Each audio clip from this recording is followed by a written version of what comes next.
बिस्मिल्लाहिर्रहमानिर्रहीम, अस्सलामुअलैकुम। इख्तलाफी नोट के साथ मैं हूँ उम्मे रुबाब ज़ैन। यूं दी हमें आज़ादी के दुनिया हुई हैरान, ए कायद आज़म तेरा एहसान है एहसान। अल्हम्दुलिल्लाह 14 अगस्त हमारी ज़िंदगी में एक बार फिर आया है। तमाम पाकिस्तानी और अहले वतन मिलकर हम आवाज़ होकर पाकिस्तान का 75वां यौम आज़ादी मना रहे हैं।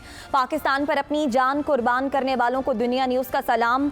आज 14 अगस्त के दिन वैसे तो करने को बहुत सी बातें हैं जो हम आज के दिन कर सकते हैं, मगर आज खुसूसी शुक्राने का दिन है कि अल्लाह ताला ने हमें आज़ादी जैसी नेमत से नवाजा है। माना कि पाकिस्तान में बहुत से मसाइल हैं, लेकिन इसके बावजूद हम जिस तरह से नामुमकिन सूरत हाल में से निकलते हुए नामुमकिन कामों को मुमकिन कर पाए हैं, ये भी एक अपनी मिसाल है। अगर हम बात करें माजी की तो पाकिस्तान को एक तरने वाला समझा जाता था, लेकिन उसके बावजूद अल्हम्दुलिल्लाह हम 75वां यौम आज़ादी मना रहे हैं। इसके साथ ही साथ आपको ये भी बताएं कि पाकिस्तान एटमी ताकत बना। हाल की बात करें तो कोरोना को ऐसे शिकस्त दी कि दुनिया ने पाकिस्तान की मिसाल सबको दी। मुआशी मसाइल के बावजूद IMF ने पाकिस्तान की 6% मुआशी ग्रोथ को भी माना है। तो हम आज मस्बत पहलुओं को भी उजागर करेंगे, इसके साथ साथ खुद एहतसाबी भी करेंगे। साद रसूल साहब भी हमारे साथ मौजूद हैं और अदील वड़ाई साहब भी हमारे साथ मौजूद हैं। साथ साहब आपकी जानिब आएंगे। इन 75 सालों में हमने क्या खोया इस पर तो बात करेंगे, लेकिन जिस तरह से 75 सालों में हमने पाकिस्तान को स्टैंड किया है, बहुत से अच्छे वाकयात भी हुए, उन पर रोशनी डालिएगा। जी बिल्कुल, इसके अंदर कोई दो राय नहीं कि जहाँ पे हम हर रोज़, और हमारी रिस्पॉन्सिबिलिटी है बतौर मीडिया के रोज़ हुकूमत वक्त को, माशरे को एक आईना दिखाएं, अपने आप को उस आईने में देखें जिसमें अपनी गलतियों को उजागर करें, कुछ कंस्ट्रक्टिव तनकीद करें, कुछ आगे बढ़ने की कोशिश करें। तो उसके साथ साथ इस तरह के दिनों पे, आज का ख़ास तौर पे 14 अगस्त का दिन, 23 मार्च का दिन, इस तरह के दिनों में उस बात का भी शुक्राना अदा करने की ज़रूरत है जो अल्लाह ताला ने हमें नेमतों में इन 75 सालों में नवाजा, और वो अचीवमेंट्स जो हमारे मुल्क के लोगों ने एज अ सिस्टम या एज इंडिविजुअल्स की। हमें अपने स्पोर्ट्स के अंदर जो रिसेंटली हमारी कामयाबियाँ हुई, जिस तरह आपने कहा कि सेहत के मैदान में ख़ास तौर पे कोरोना के रिलेटेड जो हमारी रिसेंट कामयाबियाँ थीं, जो हमारी नेशनल सिक्योरिटी और डिफेंस के मामलात हैं कि इर्द गिर्द हर तरफ जंग का माहौल होते हुए भी पाकिस्तान के अंदर पाकिस्तान की सरहदों के का तहफ़्फ़ुज़ किया गया, पाकिस्तान के अंदर सलामती रही, पॉलिटिकल अपहीवल्स आए, प्रॉक्सी वॉर्स हुई, और पाकिस्तान एक अकलौता एक ऐसा मुल्क है सारी दुनिया के अंदर जिसने कि वॉर ऑन टेरर को वाकई हकीकी तौर पे अपनी सरहदों के अंदर डिफीट किया, जबकि हमसे बहुत बड़ी, बहुत ज़्यादा एडवांस्ड आर्मीज़ ने, टेक्नोलॉजीज़ ने, इकोनॉमीज़ ने उस जंग को नहीं जीत सके। तो पाकिस्तान के अंदर जो अचीवमेंट्स हैं उनको उजागर करना चाहिए, लेकिन ये तमाम अचीवमेंट्स उजागर करते वक्त आज के दिन सबसे बड़ी बात हमें मेरे ख्याल में जहन में रखनी चाहिए, वो है हमारे शहीदों की कुर्बानी। वो शहीद भी जो 1947 में या उससे पहले पाकिस्तान की मूवमेंट के अंदर मारे गए या शहीद हो गए, और वो जो उसके बाद से लेके आज तक, अब से 10 दिन पहले तक बलूचिस्तान के अंदर, अब से 2 दिन पहले तक लाहौर के अंदर जो शोहदा हैं, ये मुल्क उन शोहदा के खून का कर्ज है जिनको के मेंशन किए बगैर आज का दिन नहीं गुजर सकता। सही। अदील वड़ाई आपकी जानिब आएंगे। इन 75 सालों से अल्हम्दुलिल्लाह तमाम तर कोताहियों, मुश्किलात, साजिश के बावजूद पाकिस्तान अपनी जगह पर कायम और दायम है। ऐसी कौन कौन सी हमने काविशें और कोशिशें की, उन मस्बत पहलुओं पर ज़रा आप भी रोशनी डालिएगा। देखें, हम इन 75 सालों में मायूसी की बातें ज़्यादा करते आए हैं। हालांकि देखा जाए कि हम अपने आप को अंडर एस्टिमेट ज़्यादा करते हैं। हमारी बहुत सी अचीवमेंट्स भी हैं। ये अचीवमेंट्स जो हैं ये तालीम के मैदान में भी हैं, ये साइंस एंड टेक्नोलॉजी के मैदान में भी हैं, ये इंफॉर्मेशन टेक्नोलॉजी के मैदान में भी हैं। ये जो दुनिया को बड़े बड़े चैलेंजेस दरपेश थे, उसमें हमने दुनिया के तरक्की याफ्ता ममालिक से बढ़कर ज़्यादा उसमें डिलीवर किया। ये कोरोना की मिसाल है। जिस तरह ये सैलाब की सी सूरत हाल बनती है, जिस तरह ये बड़ी बड़ी आफात जो हैं जब वो आ जाती हैं तो बड़े बड़े तरक्की याफ्ता ममालिक उस तरह से डिलीवर नहीं कर पाते जिस तरह से हमारे इदारे, हमारी कौम इकट्ठी होकर रिस्पॉन्ड करती है। फिर इसके अलावा जैसा कि मैंने कहा कि हम संतों और शोबों में तरक्की की है, हमने तालीम के मैदान में जो है वो बड़ी तरक्की की है, ہمارا نظام تعلیم بہت سے ممالک سے بہتر ہے. ٹیکنالوجی کی بات میں یہاں کرنا چاہوں گا.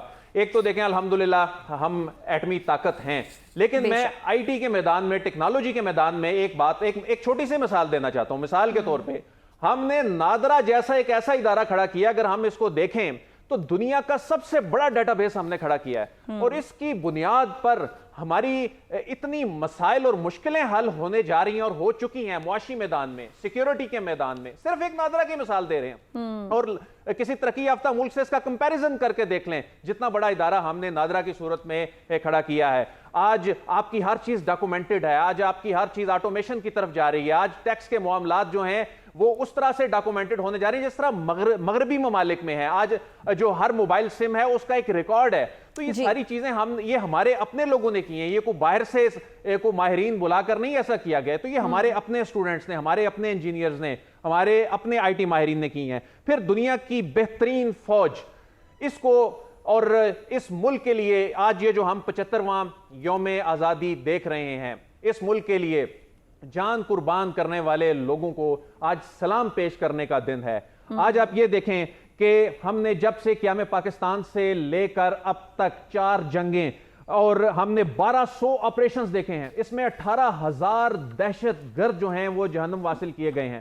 اس میں 152 ارب ڈالرز کا ہم نے نقصان اٹھایا, لیکن ہم نے وہ جنگ جیتی ہے, اور وہ ہم نے جنگ اس طرح جیتی ہے کہ دنیا حیران رہ گئی ہے. اور جب یہ جنگ شروع ہوئی تھی دہشت گردی کے خلاف جنگ, تو توقع نہیں کی جا رہی تھی کہ اس جنگ میں کوئی اس طرح سے جیت سکتا ہے جس طرح پاکستان نے, پاکستان کی افواج نے, پاکستان کے جو دیگر ادارے ہیں انہوں نے ڈیلیور کیا ہے. تو ہمارا ملک چونکہ کنٹری آف کانسیکوینس ہے, ہمارے ملک میں جو ہیپننگز ہو رہی ہوتی ہیں اس کا امپیکٹ جو دیگر ممالک پہ پڑتا ہے, دنیا کے دیگر خطوں پہ پڑتا ہے. تو اس میں پھر ہمارے ملک میں بہت اسی وجہ سے ہمارا کنٹری آف کانسیکوینس ہونا ہے جو ہے, اس وجہ سے ہم پر بھی بہت سی چیزوں کا امپیکٹ پڑتا ہے, جس کی وجہ سے بہت سی چیزیں متاثر ہوتی ہیں, بہت سی چیزوں پر اثرات مرتب ہوتے ہیں, اور اس کی وجہ سے مسائل پیدا ہوتے ہیں. لیکن اس کے باوجود ان تمام اثرات, ان تمام مسائل کے باوجود, کم وسائل کے باوجود پاکستانی قوم نے الحمدللہ ڈیلیور کیا ہے. الحمدللہ ایسی بہت سی کامیابیاں ہیں سعد رسول صاحب جو پاکستان اور پاکستانیوں کے کریڈٹ میں آتی ہیں.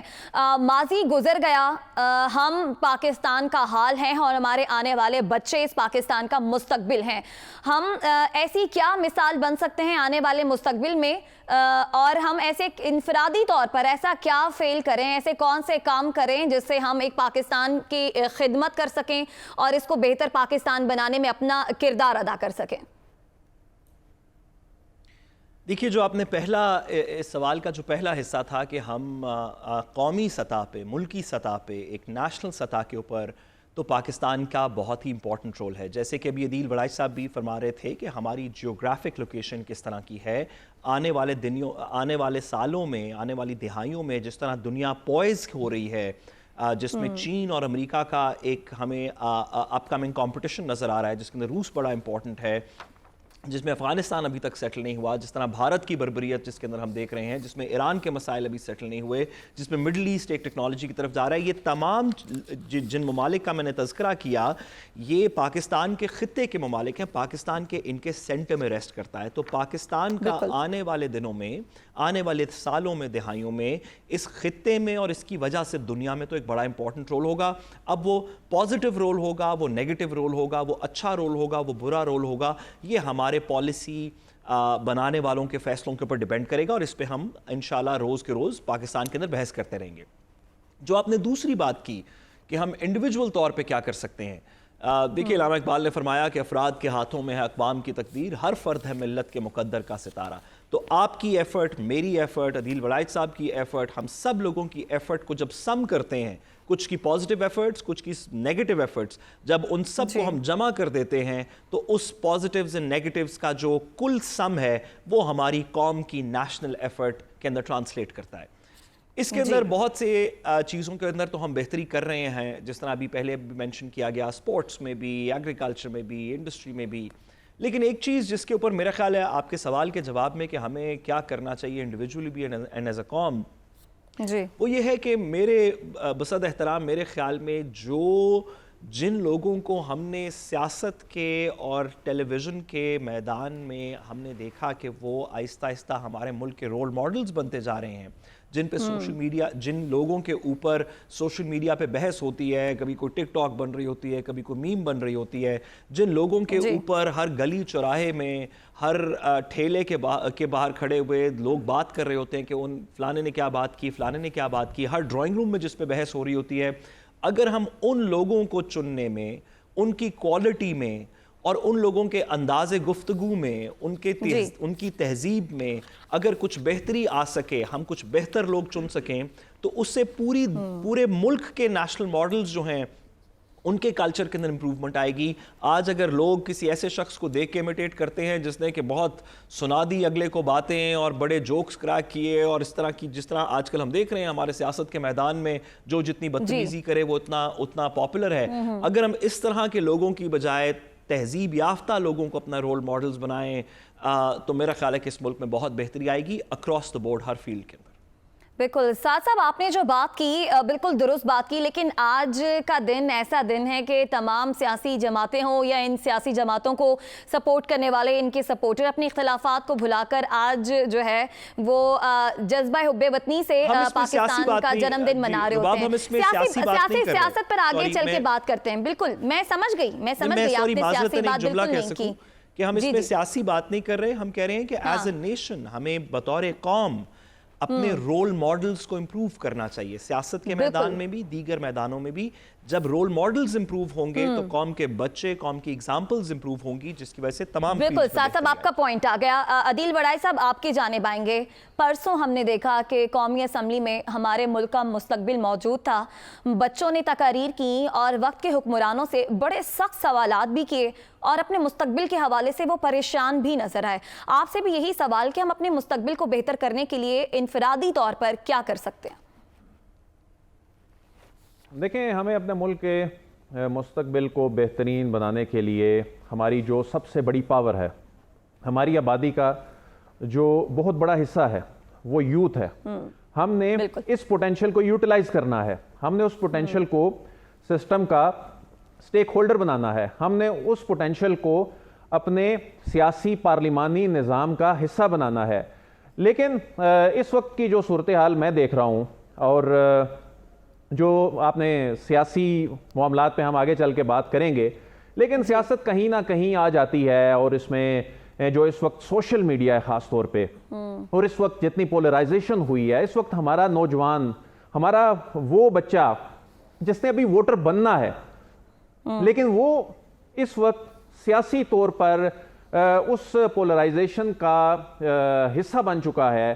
میں سمجھتا ہوں کہ اس سٹیج پر، اس ایج میں، اس طریقے سے، اس انداز میں یہ چیزیں مناسب نہیں ہیں، اور اس میں کردار ہماری سیاسی قیادت کو کرنا ہوگا۔ ان بچوں کو، ان نوجوانوں کو تو نہیں پتا، جس طرح سعد رسول صاحب نے بھی کہا، اس میں ہماری جو سیاسی قیادت ہے جس کو یہ سب لوگ رول ماڈل بناتے ہیں، ان کو دیکھنا ہوگا، ان کو یوٹیلائز کرنے کے حوالے سے، ان کی جو بہترین ان کی یوٹیلائزیشن ہے اس حوالے سے اپنا کردار ادا کرنا ہوگا، اور سیاسی نفرتیں جو ہیں یہ کم کرنی ہوں گی۔ جس طرح کے ایوان میں ان بچوں کو مستقبل کے جو معمار ہیں، انہوں نے ان کو اندازہ تھا، ان کو ادراک تھا، بڑی خوشی ہوئی ٹیلی ویژن سکرینز پر جو کام وہ بڑوں کو کرنا چاہیے تھا، انہی ایوانوں میں، انہی کرسیوں پہ بیٹھ کے ان بچوں نے، جن کو بھی ووٹر بننے میں بھی جو ہے وہ ایک دہائی کا عرصہ لگے گا، لیکن انہوں نے جس طرح کی باتیں کی، میں سمجھتا ہوں کہ ہمارے بڑوں کو، ہمارے سیاستدانوں کو کم از کم ان بچوں سے ہی یہ سبق لینا چاہیے کہ کس طرح سے وہ درد رکھتے ہیں، ان کو چیزوں کا احساس ہے، ان کو ہم نے کس جانب لگانا ہے۔ یہ جو سیاسی نفرتیں ہیں ان کو کم کرنا ہوگا، ملک کے لیے بات کرنی ہوگی، سب کو ساتھ لے کر چلنا ہوگا۔ بالکل، ملک کو آگے لے جانے کے لیے سیاسی نفرتوں کو ہمیں کم کرنا ہوگا۔ سعد صاحب آپ نے رول ماڈل کی بڑی اچھی بات کی، انہی سیاست دانوں سے امیدیں لگا کر ہم اپنے ووٹ کی طاقت سے انہیں ایوان میں بھیجتے ہیں اور پھر ان سے امید لگاتے ہیں کہ ہمارے مستقبل کے لیے کچھ اچھا کر سکیں گے، تو کیا انہیں بھی اپنی نفرتوں کو بھلا کر ایک پلیٹ فارم پر نہیں آنا چاہیے؟ یہ سوال آپ کے سامنے رکھیں گے، لیکن ایک بریک آ گئی ہے، اس بریک کے بعد یہیں سے گفتگو کریں گے، ہمارے ساتھ رہیے گا۔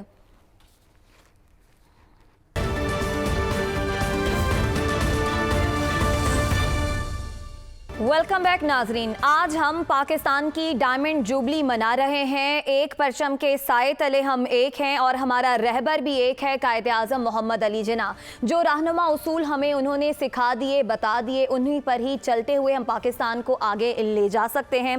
सियासतदान अपना क्या किरदार अदा कर सकते हैं, इस पर भी हम बात करेंगे। पिल डैट के सरबरा अहमद बिलाल महबूब हमारे साथ मौजूद हैं।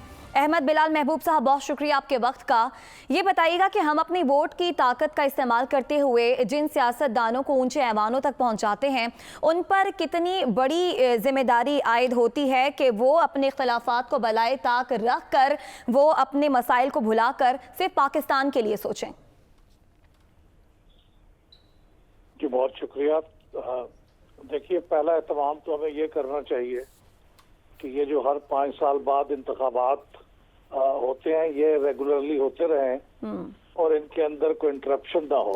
जी, हम सियासतदानों को तो बहुत ब्लेम करते हैं, लेकिन सियासतदानों ने जितने अरसा पाकिस्तान में हुकूमत की है, उससे ज्यादा अरसा तो गैर सियासतदानों ने हमारे मुल्क में हुकूमत की है। तो अगर ये हमारा डेमोक्रेटिक प्रोसेस तसलसल के साथ यानी कंटिन्यूटी के साथ चलता रहेगा, तो फिर चूंकि ये हर 5 साल के बाद अकाउंटेबिलिटी होती है पब्लिक की तरफ से और वो देखते हैं कि हमारे सियासतदानों की परफॉर्मेंस क्या है, तो मजबूरन सियासतदानों को पब्लिक इंटरेस्ट के मुताबिक काम करना पड़ता है। अहमद बिलाल महबूब साहब, आपकी बात बिल्कुल ठीक, लेकिन सियासत को म्यूजिकल चेयर भी तो इन्हीं सियासतदानों ने ही बनाया ना। अगर ये एक दूसरे की खातिर अपनी अनाओं को एक तरफ रखते, पाकिस्तान की खातिर मिलकर चलते, तो ये नौबत ही ना आती। मेरे ख्याल में ये उसके उलट हुआ है। अच्छा, सियासतदानों के मिलकर ना चलने की वजह से ऐसे नहीं हुआ।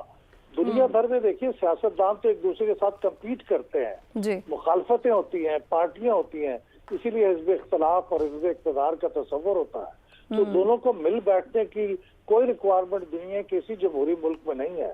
तो एक दूसरे की मुखालफत करते हैं, कहीं शदीद होती है, कहीं कम होती है, लेकिन कुछ नॉर्म्स के अंदर रह के होती है। तो उसकी बुनियाद अहमद बिलाल साहब जी, साहब आप सवाल करना चाह रहे हैं। सर, अगर आप बिकॉज़ आपका इतना आपका एक्सपीरियंस है इस सिस्टम की जो नट्स एंड बोल्ट्स हैं, जो हमारा जमहूरी सिस्टम का जो पूरा स्ट्रक्चर है, उसके ऊपर आपकी बड़ी गहरी नज़र है।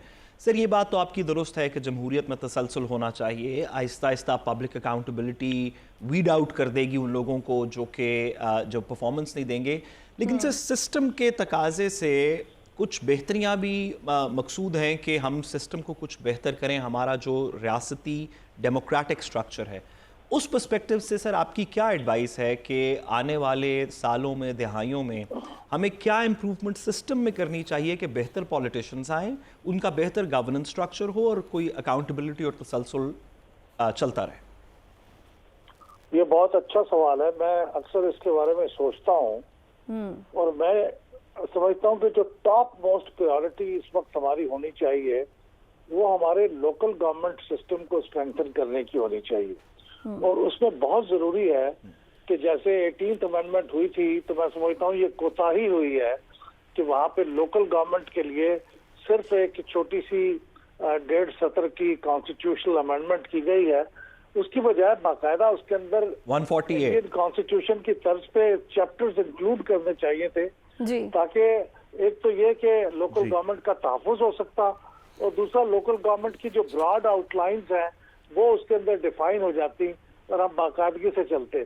अगर वो हो जाए तो हमारे बहुत से मसले हल हो जाएंगे, क्योंकि हमारी जो लोकल जो प्रोविंशियल सेटअप की जो हमारे लेजिस्लेटर्स हैं और नेशनल लेवल पे लेजिस्लेटर्स हैं, वो मोस्टली लोकल गवर्नमेंट लेवल के काम करते हैं और वो अपने प्रोविंशियल और नेशनल लेवल के काम नहीं कर पाते। तो मेरे ख्याल में लोकल गवर्नमेंट को स्ट्रेंथन करना हमारी टॉप मोस्ट तरजीह होनी चाहिए। टॉप मोस्ट तरजीह ये होनी चाहिए कि लोकल गवर्नमेंट को हम स्ट्रेंथन करें। इससे अगर हम आगे बढ़ें तो वजीर आज़म शहबाज शरीफ बात कर रहे हैं मिसाके मईशत की। वो कह रहे हैं कि एक बार फिर खुलूस नीयत से मैं ये दावत देता हूँ तमाम अपोजिशन जमातों को, खासकर पाकिस्तान तहरीक इंसाफ को। उन्होंने कहा कि आए पाकिस्तान के मुआशी मसाइल हल करने के लिए एक मेज़ पर बैठते हैं। लेकिन तहरीक इंसाफ कहती है कि पहले आप इलेक्शन की डेट देंगे तो हम आएंगे। अब इस सारी सूरत हाल में सियासतदानों को किस समझदारी का मुजाहिरा करना चाहिए और कितना ही बेहतर है ये कि मिसाके मईशत के लिए एक हो जाएं ये सब? देखिए मैं मीसाक मईशत का जो तस्वर है उसे बहुत ही रोमांटिक तजवीज़ समझता हूँ, अनरियलिस्टिक समझता हूँ। देखिए सियासी जमातें जब कम्पीट करती हैं किसी डेमोक्रेटिक सिस्टम में तो उसके साथ वो अपनी फाइनेंशियल पॉलिसीज का एक पैकेज लेके आती है। जी। वो कहती है कि हमें इस तरह से चीजों को गवर्न करना है फाइनेंशियल सतह पे। ये मीसाक मईशत एक तो नामुमकिन है होना, लेकिन अगर ये हो भी जाए क्यों? इसकी क्या तो वजह है? उसके नामुमकिन ऊपर क्यों समझते हैं? क्यों किया जाए? सवाल ये है कि आप सियासी जमातों को इसकी जरूरत क्यों है? आप कम्पीट करें और जो सियासी जमात जीत के आए वो अपनी फाइनेंशियल पॉलिसीज को इम्प्लीमेंट करे, उसके ऊपर दोनों का इत्तेफाक राय होना एक माशी पॉलिसी का, ये क्यों जरूरी है? ये कभी जरूरी नहीं होता। ये तो बेसिकली एक कंपटीशन का तस्वुर है जो होना चाहिए और हर पार्टी अपनी पॉलिसी लेके अहमद साहब, अगर आप बिल्कुल आपकी बात दुरुस्त है और सियासत के अंदर कंपीटिंग इकोनॉमिक पॉलिसीज जो हैं वो सारी दुनिया के 2 पार्टी पॉलिटिकल सिस्टम्स के अंदर मौजूद हैं। सर, जो आप पहले बुनियादी बात कर रहे थे इस 14 अगस्त के तवस्सुक से कि हम अभी की इस लम्हे की सियासत से बियॉन्ड आपसे थोड़ा पूछ सकें कि हमारे सिस्टम की इम्प्रूवमेंट्स का, सर बहुत से लोग कहते हैं कि एक क्राइटेरिया होना चाहिए, मिनिमलिस्टिक क्राइटेरिया जो हमारे आइन में आर्टिकल 62-63 में है, लेकिन वो इतना अच्छा क्राइटेरिया नहीं है, जिसके बाद जमहूरियत तो बिल्कुल ठीक चलती रहे लेकिन जो सियासतदान हम इलेक्ट करते हैं उनका एक बेसिक मयार से वो बेहतर हों, मतलब वो एजुकेटेड ज़्यादा हों, उनकी कोई पॉलिसी का कॉर्पस हो, कोई उनकी बैकग्राउंड इस तरह की हो कि वो अपनी फील्ड्स में स्पेशलाइज करते हों। क्या आपके ख्याल में हमारे जमहूरी सिस्टम में क्वालिफिकेशन ऑफ अ पॉलिटिशियन के ऊपर कुछ नज़रसानी करनी चाहिए? मैं फिर वही पहली बात आपकी खिदमत में अर्ज करूंगा साथ साहब कि ये जो सियासतदान है जी, इनकी क्वालिफिकेशन जो बुनियादी तौर पे मैं समझता हूँ ऑलरेडी ज्यादा जरूरत से ज्यादा स्टेट की गई है हमारे कॉन्स्टिट्यूशन में जी। और अगर ये इनको ही रखा जाए और आगे बढ़ के उनकी तालीमी जो क्वालिफिकेशंस है और इस किस्म की चीजें वो प्रिस्क्राइब करने की कोशिश ना की जाए और ये अवाम पे छोड़ा जाए कि वो किसको समझते हैं कि वो ज्यादा मौजूद शख्स है जिसको इलेक्ट कर ले, तो मेरे ख्याल में वो ज्यादा मौजूद होगा। क्योंकि ये कोई हमने 2002 की असेंबली को देखा है जी, उसको स्टडी करके देखा है, जिससे पहली बार ये ग्रेजुएशन की रिक्वायरमेंट थी और उसकी जो परफॉर्मेंस थी वो कतन उससे पहले की असेंबलियों से बेहतर नहीं थी, बल्कि कई लिहाज से तो बहुत ही कमतर थी, क्योंकि वो एजुकेशन की क्वालिफिकेशन के नाम पे वहाँ पे फर्स्ट टाइम बेटे बेटियां sons in law daughters in law वो मुंतखब होके आए थे और वो जो एक्सपीरियंस्ड पॉलिटिशियन थे वो इसलिए नहीं आ सकते थे कि उनकी क्वालिफिकेशन नहीं है। तो दुनिया में कहीं भी एजुकेशनल क्वालिफिकेशन की शर्त तो नहीं है, लेकिन ये भी आप देखिए एक बहुत अच्छी बात है और साद रसूल साहब को क्रेडिट जाता है इस बात का कि इन्होंने सुप्रीम कोर्ट के अंदर इसको एजुकेट किया था और वो जो एक एफिडेविट देते हैं हमारे लेजिस्लेटर्स जिसके अंदर उन्होंने अपनी एजुकेशनल क्वालिफिकेशन को स्टेट करना होता है ताकि वोटर्स के इल्म में आए कि उनकी तालीमी, अब वो वोटर्स पे है कि वो उसको कितनी अहमियत देते हैं। मेरे ख्याल इस हद तक कि उसको रहना चाहिए। ठीक है, बहुत शुक्रिया। पेलडेट के सरबरा अहमद बिलाल महबूब साहब हमारे साथ मौजूद थे। ब्रेक के जाने बढ़े, ब्रेक से वापस आएंगे, मजीद बात करेंगे, हमारे साथ रहिएगा।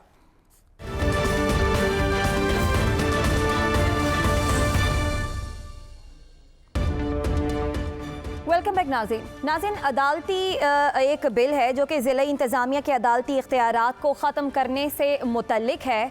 इस हवाले से आपको बताएं कि ये बिल दोनों ऐवानों ऐवान बाला और ऐवान ज़ेरी से मंजूर तो हो गया, लेकिन उसके बाद इसे भेजा गया ऐवान सदर में। ऐवान सदर जाने के बाद ये बिल कहाँ गया इस बारे किसी को कुछ मालूम नहीं है। अदिल वड़ाई साहब आप ही बता दें कहाँ है ये बिल? ऐवान सदर गया था, उसके बाद इस बिल का क्या बना?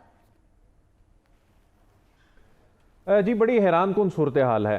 पार्लिमान से बिल मंजूर होता है और ये बिल 21 जून को ऐवान सदर को भिजवा दिया जाता है, लेकिन इसने 15 दिन के अंदर अंदर एक्ट ऑफ पार्लियामेंट बनना था, क्योंकि जो सदर साहब के पास जो आईनी जो एक मुद्दत होती है वो 15 दिन होती है। तो यानी जुलाई के पहले हफ्ते तक इसको एक्ट ऑफ पार्लियामेंट बन जाना चाहिए था और ये एक आईनी तकाजा भी था। जी। क्योंकि आइन में ये लिखा है 175(3) में कि जो इंतजामिया है उसके और अदालती इख्तियारात ये अलग अलग होने चाहिए, लेकिन ये अदालती इख्तियारात ये इंतजामिया से इस्लामाबाद की हद तक वापस लिए जाने थे और ये इरफान सिद्दीकी साहब ने बिल मूव किया। उसके बाद ये सेनेट से मंजूर होने के बाद कौमी असम्बली में गया, कौमी असम्बली से ये मंजूर जब हुआ, इसको अब 2 महीने होने वाले हैं।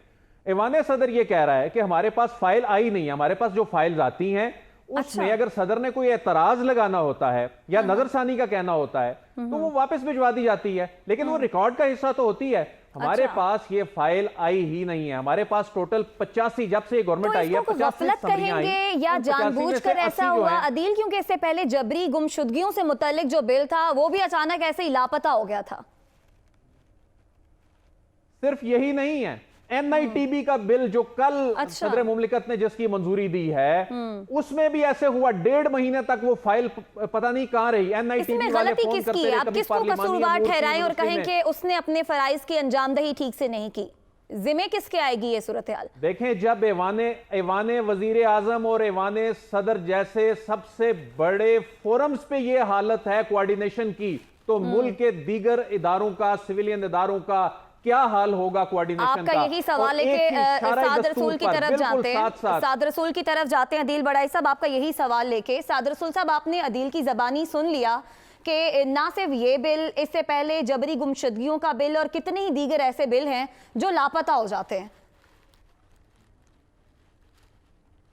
देखिए, मैं अदील साहब की जो रिपोर्टिंग है इसका मैं पिछले कोई 5-7 साल से अदील साहब रिपोर्टिंग का फ़ैन हूँ, और हमेशा जो खबर कि तकरीबन किसी के पास नहीं होती वो अदील बड़ाइच साहब के पास होती है, और यहाँ पे भी ऐसा ही मामला है।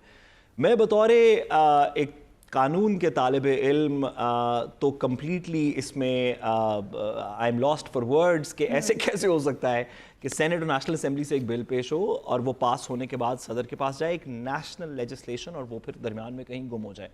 मेरी सिर्फ इसके अंदर इस्तदा इतनी सी है कि इस तरह के मामलात मेरा नहीं ख्याल कि कहीं गुम या कहीं डायरी नंबर या कहीं डायरी नंबर ना लगने की वजह से कहीं लापता हैं। अगर कुछ डिस्कशंस उस पर मजीद होनी थी या होनी चाहिए या उस पर कोई बात होनी चाहिए या तो बेहतर हो सब लोगों के लिए कि उसको बिल पास करने से पहले कर ली जाए। आप कहने के दानिस्ता तौर पर जो है के डिप्टी कमिश्नर्स के इख्तियारात कम हो रहे थे, जो पाकिस्तान के सबसे तगड़े ग्रुप के इख्तियारात कम हो रहे थे, तो फाइल मूव करते हुए कहीं फाइल आगे पीछे हो गई हो। ये अदील साहब ने जो बात की ना, ये उनकी खबर होने की दलील है कि अदील साहब के पास जो खबरें हैं, ये बात अब से पहले पंजाब के अंदर भी हो चुकी है। आप कह रहे हैं कि ये जो भी हुआ है जानबूझकर ऐसा किया गया कि ये बिल जो है गुमशुदा हो गए। इसके साथ ही हम प्रोग्राम से इजाजत दीजिए, आपसे अगले हफ्ते मुलाकात होगी, तब तक के लिए अल्लाह निगहबान।